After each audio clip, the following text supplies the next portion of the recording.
हम्म।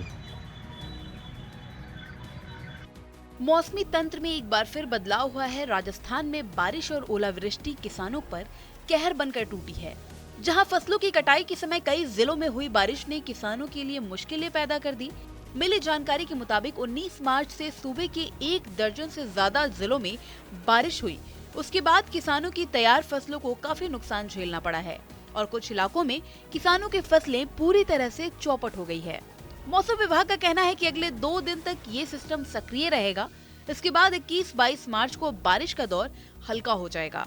मौसम केंद्र जयपुर के अनुसार अगले 2 दिन जोधपुर, बीकानेर, अजमेर, जयपुर, उदयपुर, कोटा और भरतपुर संभाग में तेज आंधी और बारिश में भी बढ़ोतरी होगी। इस दौरान कहीं कहीं ओलावृष्टि होने की भी संभावना है। बता दें, जयपुर के चौमू में बारिश के साथ ओले भी गिरे। इससे मौसम ठंडा हो गया। नारायणपुर कस्बे में दोपहर 1:30 बजे से 2 बजे तक हुई बारिश के बाद बाजार में पानी भर गया। इलाके के किसान गेहूं की खेत में खड़ी फसल को लेकर परेशान है। लगातार हो रही बारिश से फसल को भारी नुकसान पहुंचा है। बांसवाड़ा में अचानक मौसम में बदलाव आने से क्षेत्र में रिमझिम बारिश हुई। आंधी के साथ साथ ओले भी गिरे। खेत में गेहूं की कटी हुई फसलें भी कुछ जगह खराब हुई है। बीजेपी के प्रदेश अध्यक्ष डॉक्टर सतीश पुनिया ने अपने विधानसभा क्षेत्र में खेतों में पहुंचकर फसलों का जायजा लिया। पुनिया ने सरकार से मांग करते हुए कहा कि फसलों और पशुओं को नुकसान का आकलन करवाकर जल्दी किसानों को मुआवजा देना सुनिश्चित करें। राजस्थान का किसान किस तरीके से जद्दोजहद करता है, प्रकृति की मार झेलता है, उसका नजारा भी आपने देखा होगा कि किस तरीके से ये मेरे पीछे राजारामपुरा, मेरे अपने विधानसभा क्षेत्र आमेर में यहाँ खड़ा हूं मैं। एक छोटे से एरिया में लेकिन इतनी तीव्रता के साथ ओलावृष्टि हुई है कि जीती जागती फसल एकदम से दफन हो गई।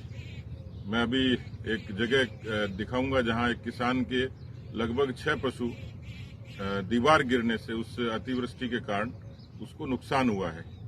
और जो मुझे जानकारी मिली कि मुझे अपने क्षेत्र की चिंता फिक्र है, मैं सरकार को अवगत कराया है, लेकिन राजस्थान के कई हिस्सों में इस तरीके से अतिवृष्टि के कारण बड़ा नुकसान हुआ है। मुझे लगता है कि सरकार का युग धर्म है कि उसका ठीक से आकलन करा के उसमें कोताही नहीं करे और जितनी जल्दी हो सके सरकार इसके मुआवजे की व्यवस्था करे। मेरे सामने खेत है जहां इस समय इस क्षेत्र में लगभग टमाटर की फसल होती है, उसको बड़ा नुकसान हुआ है। तो जो आसपास की मेरी जितनी पंचायतें हैं उनका आकलन कराएं और पूरे प्रदेश भर में जिन जिलों में जिन किसानों का नुकसान हुआ है उसको सरकार तुरंत क्षतिपूर्ति करे। सीकर के मौसम में आज बड़ा बदलाव देखने को मिला। सीकर के फतेहपुर सहित आसपास के इलाकों में सुबह कोहरा छाया रहा। कोहरे के कारण विजिबिलिटी करीब 50 से 60 मीटर रही। फिलहाल मौसम विशेषज्ञों की माने तो सीकर में आज और कल बारिश का अलर्ट है। इसके बाद 22 मार्च से मौसम में बदलाव होने की संभावना है। लोकसभा अध्यक्ष ओम बिरला कोटा में तालेड़ा में बारिश से खराब हुई फसलों का जायजा लेने पहुंचे। साथ ही उन्होंने अलकोदिया और बरुंधन गाँव का भी दौरा किया। लोकसभा अध्यक्ष ओम बिरला किसानों के बीच में पहुंचकर उनकी पीड़ा सुनी। उन्होंने किसानों को आश्वासन दिया कि किसानों के हुए नुकसान का मुआवजा उन्हें दिलवाया जाएगा। किसानों के नुकसान को लेकर ट्वीट कर कहा कि संसदीय क्षेत्र कोटा बूंदी में हुई बरसात तथा ओलावृष्टि से फसलों को भारी नुकसान हुआ है। बूंदी जिले के बरुंधन और अलकोदिया गाँव में फसल खराब का जायजा लिया।